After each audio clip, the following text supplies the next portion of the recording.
I'd like to welcome everyone to the Fall River Conservation Commission meeting for Monday, January 7th at the first floor hearing room, 1 Government Center, Fall River, Mass. And pursuant to the open meeting law, any person may make an audio or video recording of this public meeting or may transmit the meeting through any medium. Attendees are therefore advised that such recordings or transmissions are being made whether perceived or unperceived by those present and are deemed acknowledged and permissible. Before we start tonight's meeting, I'd like to welcome 2 new board members. To my right, Reverend James Hornsby, and to my left, Andrew Liss. And I'd also like to congratulate Mr. John Brandt for being nominated vice chair of this board. And we also have our existing board member, Manuel Lee, who should be here very shortly.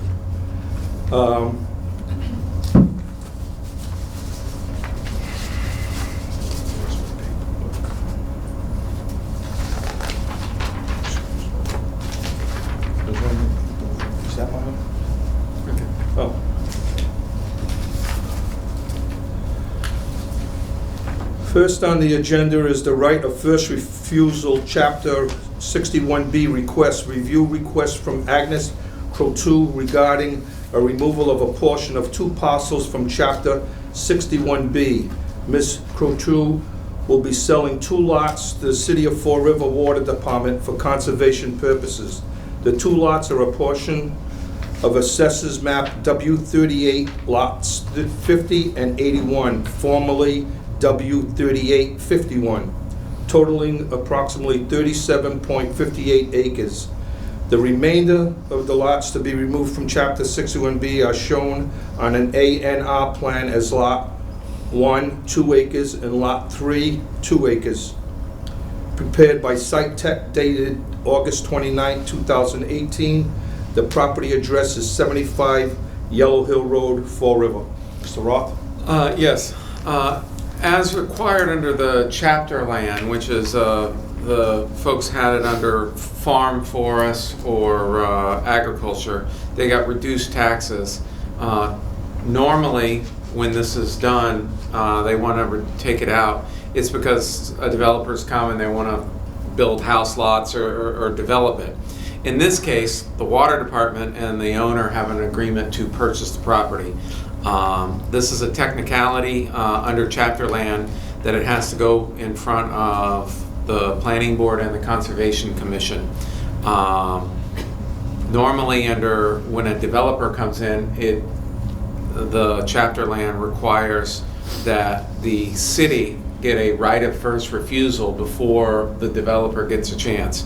In this case, it's not being developed, the city water department's buying it. So my recommendation is that the Conservation Commission make a motion to recommend the City Council not exercise the right of first refusal because the water department's already buying this. The remainder are essentially 2 buildable lots that are going to be left, and then the balance of the 37 acres is going to be for land preservation. So that would be my recommendation, is to not exercise the right of first refusal. Okay, so do I have a motion? So move. Okay. Second? Second. All in favor? So voted. Number 2 on the agenda is a request for a determination of applicability filed by Blount Fine Foods regarding an extension of an existing parking area along the front of Phase 1 manufacturing expansion of Blount Fine Foods located at 630 Current Road, Assessors Map Z3, 65, 66, and a portion of 2, file RDA 158. Mr. Chairman, they're not here. Can we motion to put this at the table this till the end of the agenda? Okay, you have a motion? Make a motion to table to the end. Have a second? Second. So moved.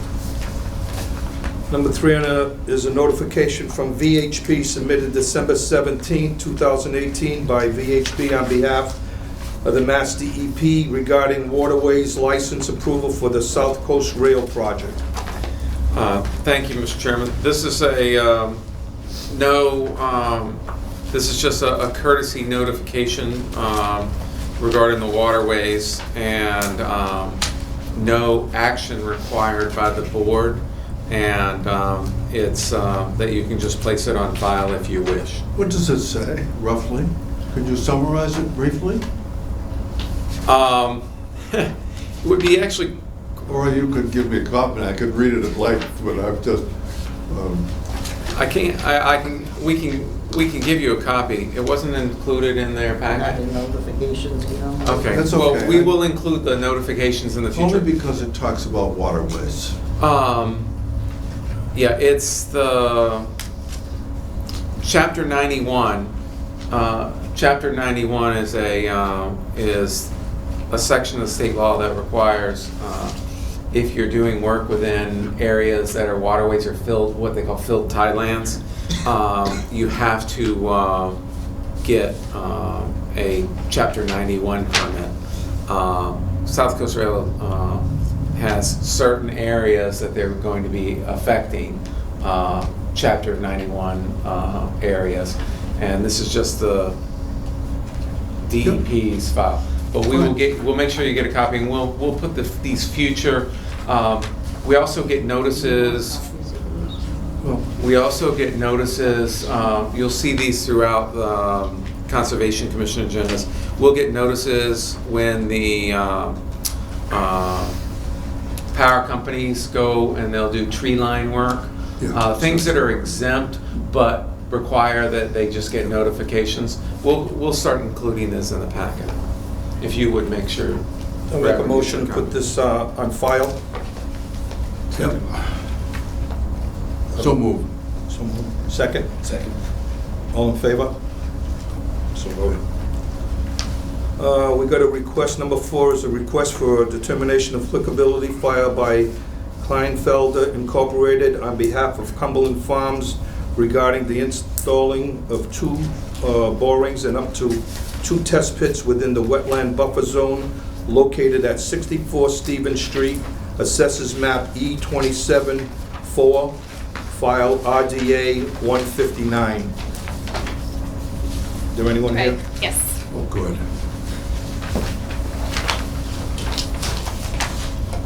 That's the same thing we. If you want to, why don't you move that closer a little bit? This is I think it's the same thing. slightly Yeah, updated. yeah, I that's have it. new Yeah, updated looks like plans it. for you guys. It's essentially, sorry.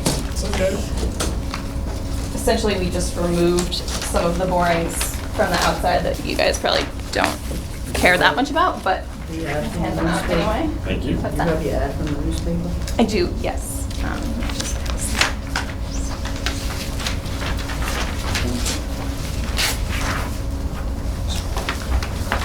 Thank you. Actually, Dennis, if you would have got it from Annie in case he comes in. Is that the same as It's, this? Put that we from Annie removed in some of the case he comes borings. in. And I don't then really need it to just tell him. Okay. slightly moved, but not closer, actually moved a little farther away. And then we have the Chief newspaper, as well as the certified mail signed from DEP, the owner, and stamped from the health department that they received it. So we're proposing to do a total of 9 borings across Excuse me, the. I'm hard of hearing tonight. Could you be sure to speak up? 'Cause Certainly. I could not hear your words then. Sorry. Give your name too. Madeline Sewell, I'm with Kleinfelder. We're agent for Cumberland Farms in this. We're proposing to do 9 borings across the whole site, 2 of which, up to 2, will be within the buffer zone here. We are also proposing several test pits, up to 2 of which will also be within the buffer zone. It's a pretty small area. Our site is mainly outside of that. As we understand it, these activities are exempt under 310 CMR 10.02 2B 2G, which exempts activities which are temporary in nature and have negligible impacts and are necessary for planning and design.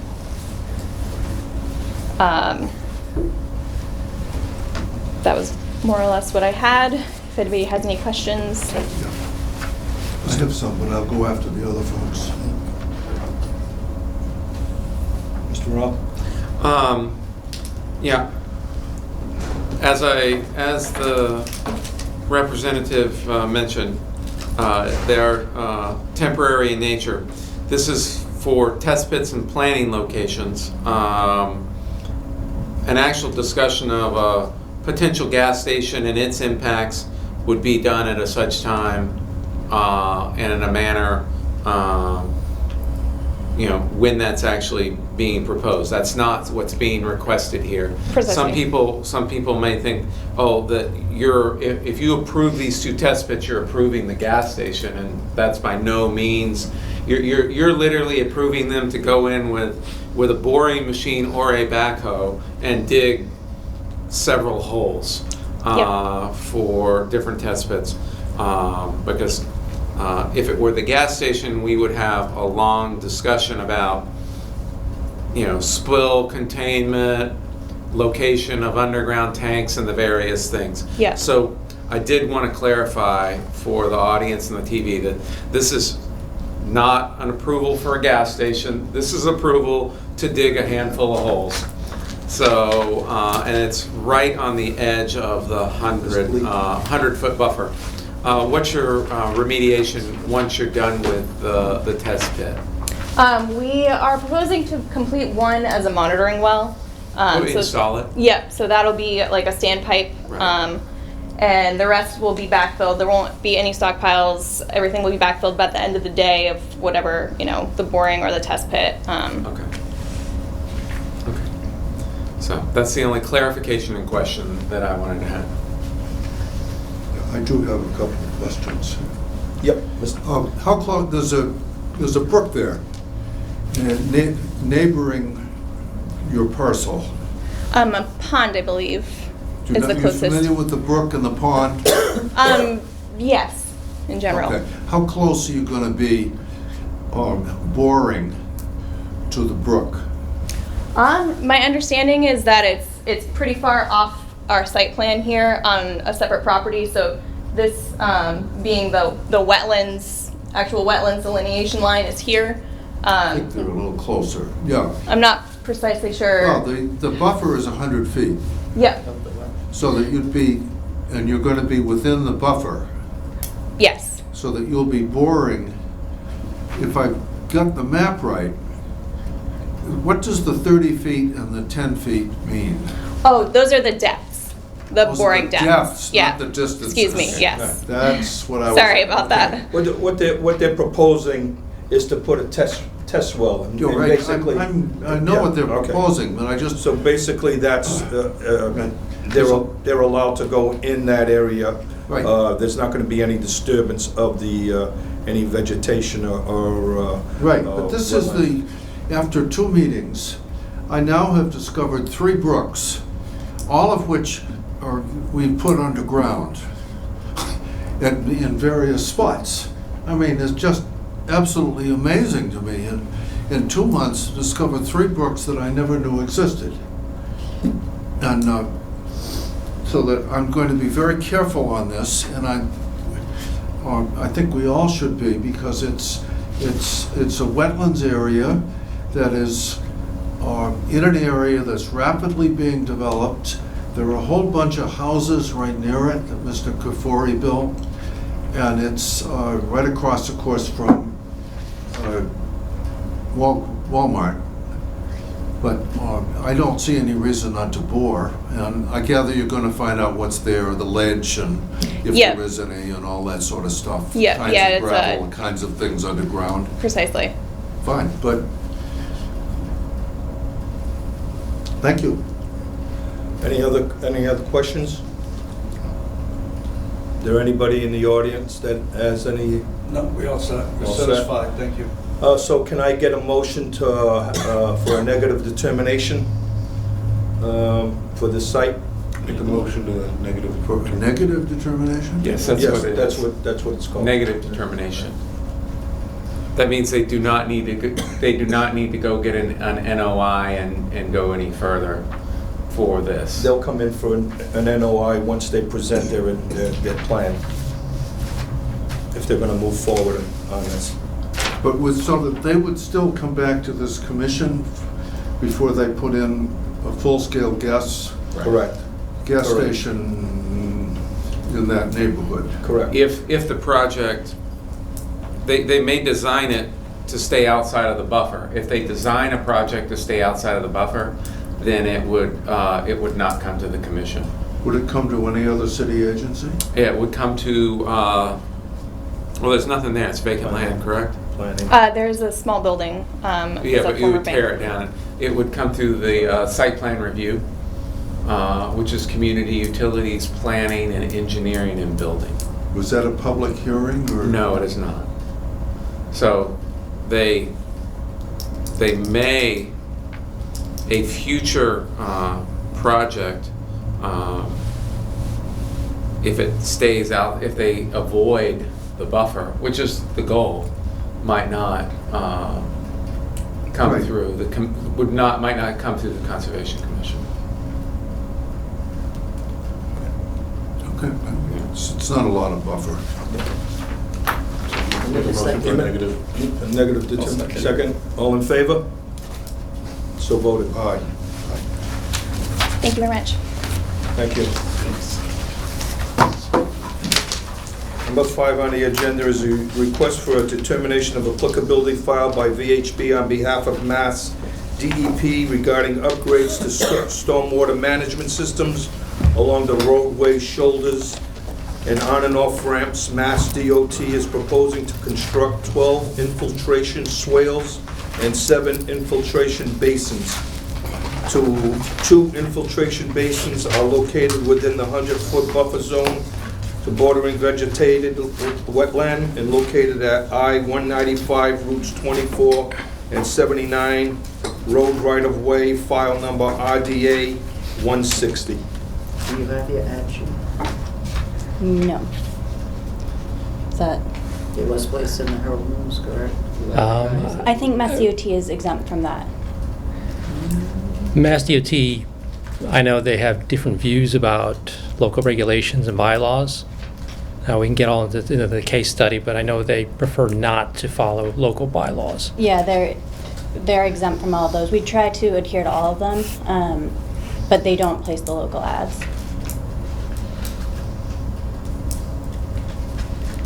I don't want to speak directly for Mass DOT because their representative is not here at this point. He is on his way, so he might be here at the end of the hearing to clarify that. Okay. Well, this is the last subdivision. Well, no, Oh. the number 2's been Oh, continued. that's right. They here? Not yet.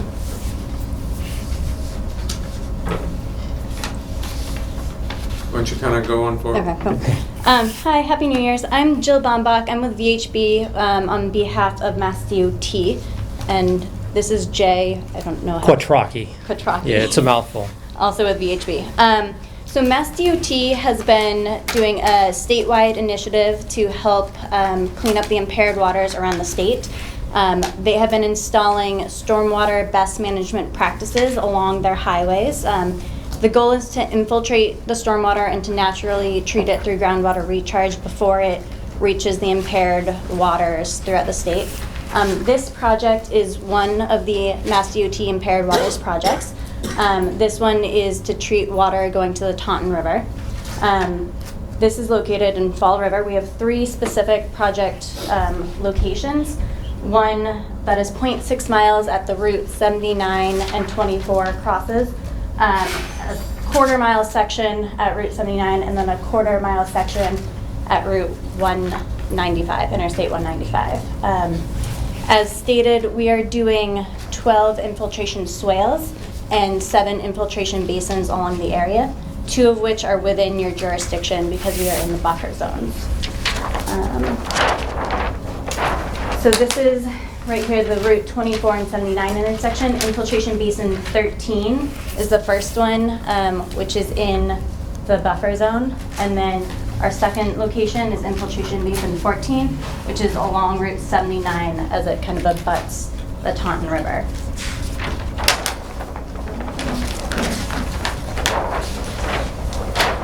So in general, the project will not affect any resource areas directly.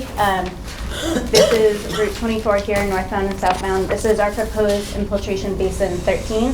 This is the wetland flagged lines here, and this is the 100-foot buffer zone in green. We are proposing work within the buffer zone, but not within the wetland area. This is. Back up, so Yes. just for clarification, between the wetland and the infiltration pond that you're building, Yes. which will eventually become a wetland itself when the vegetation's grown and not maintained, there is an Off-ramp. off-ramp. Yes, Okay. that is correct. This is Industrial Park Road, or on-ramp, excuse me, is that one. And then we have an off-ramp on the other side. So that right now is a grass triangle area that's not used for anything. So our goal there is to build a basin only 2 feet deep to collect sheet flow from the road and infiltrate it. It should drain within 72 hours, excuse me. And it, Where does your overflow go? So if it goes in, it goes through the overflow through the riprap. If you could just kind of outline it for everyone. yeah, so right now we have catch basins along this on and off ramp system. So we're going to be redesigning that system, slightly raising it and daylighting the water into our basin here. It will then enter this new outlet control structure and re-enter the closed drainage system. So we're not changing where the water is going to ultimately. We're just kind of daylighting it for a little bit, letting it infiltrate into the ground, and then if it does pond up, we have the outlet system in place to capture it again. So you have a drainage system to the bottom. You're daylighting it because it's heading that way. Yep, there's an existing pipe. Trying to infiltrate as much as you can, and then what doesn't goes back to the system the way it was going normally. Yes, correct. Okay. Correct. No changes to the direction or location of flow. We are not putting any flow to the wetlands or Yeah. anything of that nature. Questions this one? Good. Infiltration basin 14, so this is the bank line in blue here for the Taunton River. The first green line is the 25-foot riverfront, and the second one is the 100-foot buffer zone. Our basin is located just outside of the 100-foot buffer zone. There might be small segments where we infringe on the 100-foot on the roadway, just while we're doing some catch basin maintenance. So we wanted to include it and show it to the commission, just in case we do enter that buffer zone. Right now, our plans are not to enter the buffer zone, but just in case, we wanted to present it to the commission. And if you could, for the commission and the audience, show what the Drainage. existing water flow is and Absolutely. how you're proposing it. So right now, we have sheet flow coming from the road and entering 3 separate catch basins located here, here, and here. They're all being piped to a structure right at this location and flowing out to the Taunton River. Okay. Same type of idea where we are actually going to daylight the catch basins, put them into the basin via these 2 flared end sections, have it infiltrate into the basin, and if it does overflow, putting it back into that same structure. We're just modifying it and having it again flow right back where it was originally going into the Taunton River. Hoping to treat the water first before we put it back to the Taunton River. Overall, the project is not proposing any new impervious surfaces. It's an environmental net benefit as a whole, and I don't think should have any negative effects on wildlife or anything of that nature. Any questions on the project as a whole? This infiltration basin, the one before? Yes. How much, if any, of the water eventually water is going to be drained out of these things? Mm-hmm. How much, if any, is going to go untreated into waterways that will lead into the Taunton River? That would include the 2 ponds and Yep, so in very large storm events, there are chances that the water will have already ponded to that maximum capacity and bypass. I can't quite hear you. If you could speak a little more slowly and a little louder. Sure. In very large storm events, the basins can fill up, and any stormwater that comes into the basins would bypass the ability to infiltrate and just exit. However, that is what's occurring in existing conditions, so we are not changing any existing conditions in large storm events. Right, and so that there's water coming from the roads into the basins, Yep, and then it flows into the river. yes. And in existing conditions, it goes into the catch basins and directly to the river right now. So there's no treatment in existing conditions. We are adding treatment. And in large storm events, there might not be able to treat all of it. And there won't be any treatment in the future either. Because storm events are getting worse, or? Well, after you complete the project, Yeah, will there be treatment? yes, that's the whole idea of the project, is to treat that stormwater. These are permanent structures. And how will the treatment take place?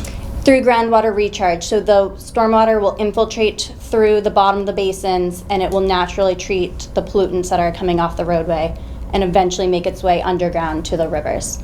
So this will take Underground, I just didn't hear. underground to the river. So the natural, the ground's natural ability will treat the phosphorus and the nitrogen that is being absorbed into the ground. So it will be an improvement, Yes. right, but not perfect. Okay, I understand that.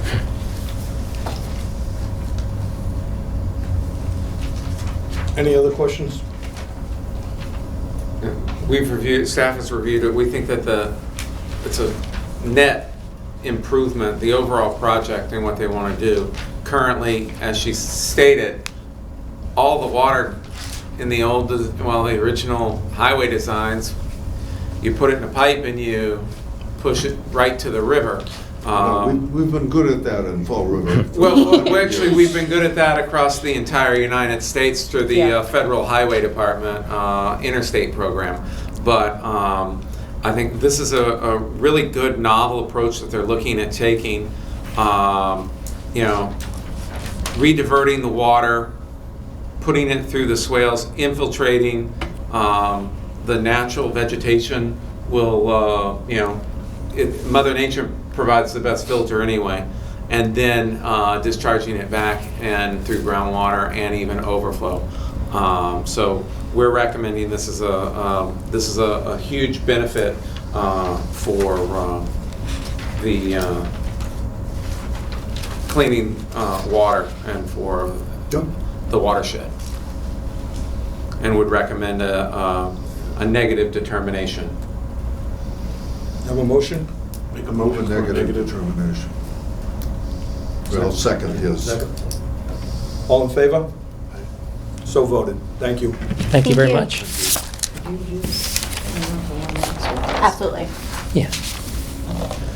Do we want to do this even though, I mean, you and I are very familiar with Blunt Foods? Yeah. Or do you want to, Well, I'm familiar because this is an extension of something that we looked at approximately almost 2 years now, where they did the replication already, so I have no problem going ahead with it. even though the consultant's not here, I mean, it's a small project. This is Blount. Yeah. Yeah. Okay. This is basically, look, they want more parking places. Right, and it's in the front of the building, and when the project initially, Well, let's just, does the commission want to move forward even though the consultant's not here? Would the commission like to move forward even though the consultant's not here?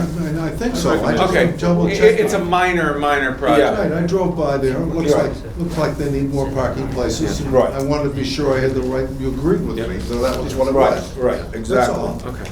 So, on number 2, the request for determination of applicability filed by Blount Fine Foods regarding an extension of an existing parking area along the front of Phase 1 manufacturing expansion of Blount Fine Foods located at 630 Current Road, assessors map Z3, 65 and 66, and portion of 2, file number RDA 158. So again, for the board members, what Blount essentially wants to do is expand their parking in the front of their building on Graham Road. And there is no infringement on the, on any wetlands, so, And the reason why this is filed is because their entire project, their main project, because it's all on the same lot, infringed on the buffer. That's been reviewed by the Conservation Commission. They actually, they're almost finished building the building and the retaining walls, and the wetland replication went in several years ago. And rather interesting, I went out to do the site inspection, and I went and I'm like, where's the wetland replication? I don't see anything that's been dug up and done. And I, being new here, I called the architect and he goes, well, that was put in 2 years ago. If you didn't see it, then it's grown in and done what it's supposed to. And then Dennis replied to me when he told me, yes, it's already been in, and it's actually, it was a successful replication, because when you go out there, you can't tell that it was done, because, you know, it was an expansion of the wetlands on the other side. the former engineer and myself went out there about 2 years ago, Yeah. and we saw the replication, and they did an excellent job. Yeah. So, And, yeah, 'cause- so this is all they want, now what they want to do is just expand the parking lot, Yeah. you know, So I would recommend a negative determination. So, do I have a motion for negative determination? Mr. Lee, do I have a second? All in favor? Sure. So voted. Aye. Now, make a motion for approval of the December 3rd meeting minutes. Make a motion for approval. Have a second? Second. All in favor? So voted. Is any public input? So it doesn't seem to be anybody here. And do we have a motion to adjourn? Motion to adjourn. I'll second that. All in favor? Aye. So voted. Thank you, gentlemen. Thank you, sir. Thank you. Happy New Year.